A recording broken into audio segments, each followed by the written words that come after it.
Welcome to our poster session, Help Desks, a collaborative opportunity to support and build capacity for equitable and inclusive practices.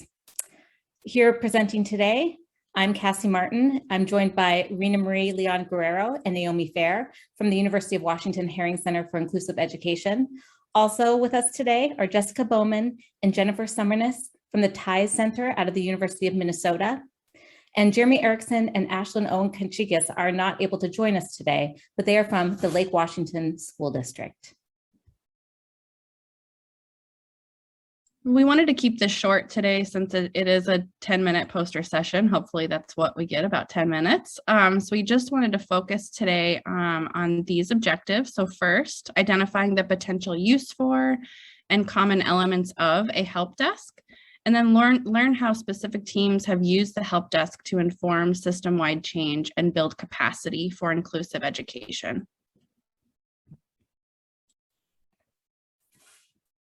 So the purpose of a help desk is to provide support to teachers, principals, related service providers, family partners, and staff in their efforts to provide each and every student with equitable and inclusive educational opportunities.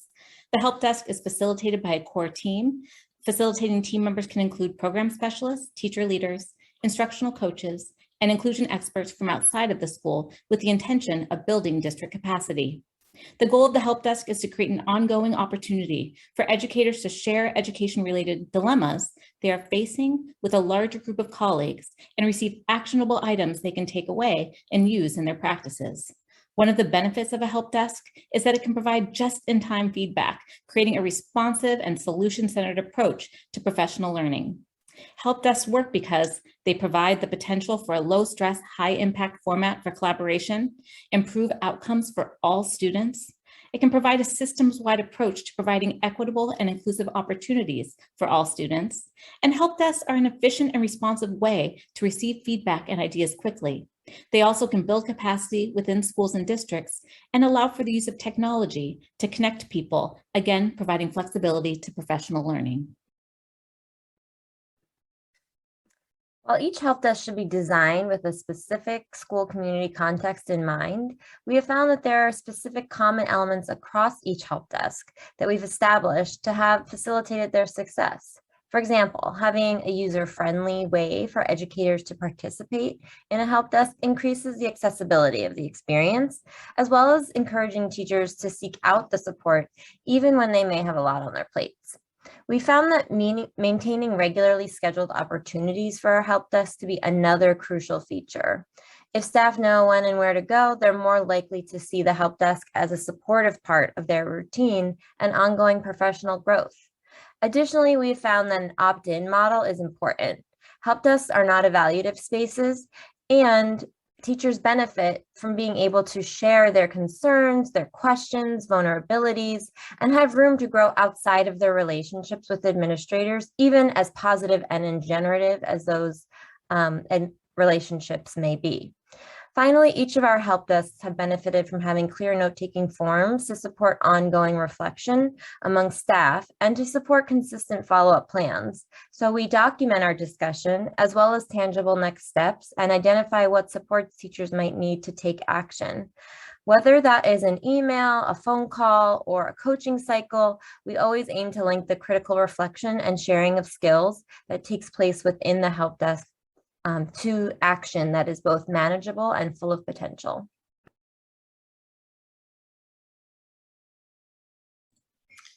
So one of the schools where we implement the help desk, we start, so we have a weekly help desk session.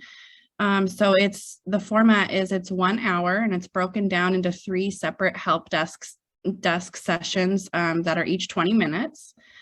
So to opt in, teachers and staff complete a brief online form. The form includes questions like what's their reason for the help desk session, what they've tried, who they've reached out to, and anything else that's important to know. So that once they complete that form, the form is then shared with the help desk facilitators, who then reach out and let them know, where to show up and when to the help desk. Then once the help desk comes, the discussion is really informal. So teachers and staff may come with questions about inclusive instruction, managing behavior, or any other issues related to supporting inclusive practices.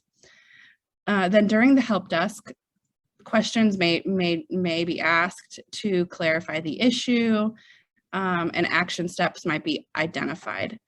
The help desk facilitators always take really detailed notes and then share those out with the team afterwards, with follow-up in, possibly a few weeks, to see, what the teacher or the staff tried and how it went and what further support they might need.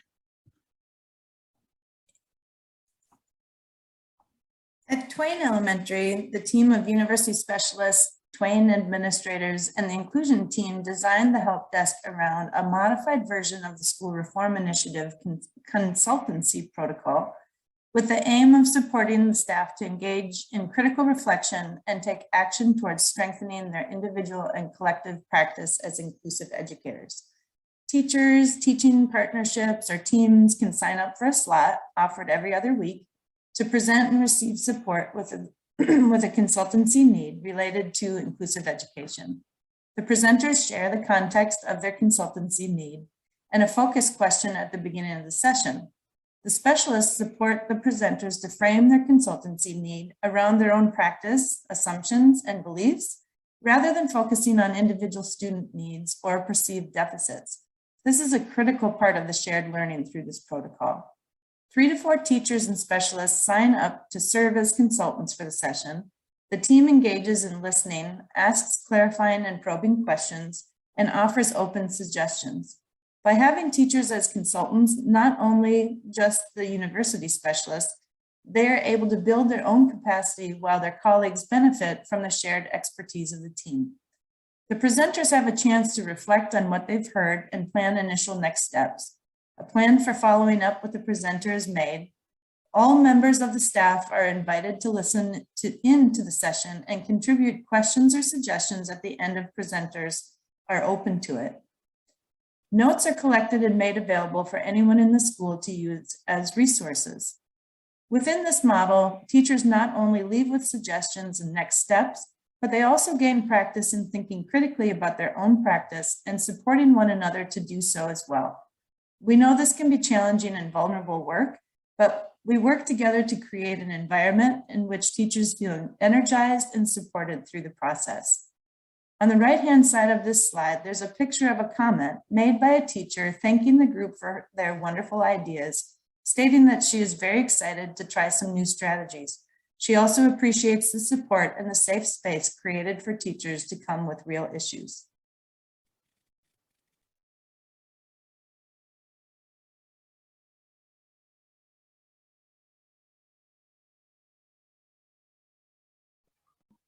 And on that slide, the teacher's note says, "Thank you all for the wonderful ideas this morning. I feel energized and excited to try some new strategies. I appreciate your support in creating a safe place for teachers to come with real issues." Heart and thumbs up emoji.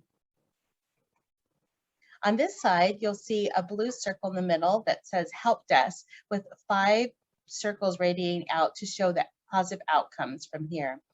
We've just seen 2 different formats of elementary schools in Lake Washington School District.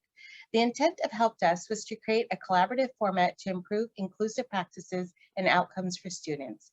In practice, additional positive outcomes surfaced. Those positive outcomes included an entry point for collaboration.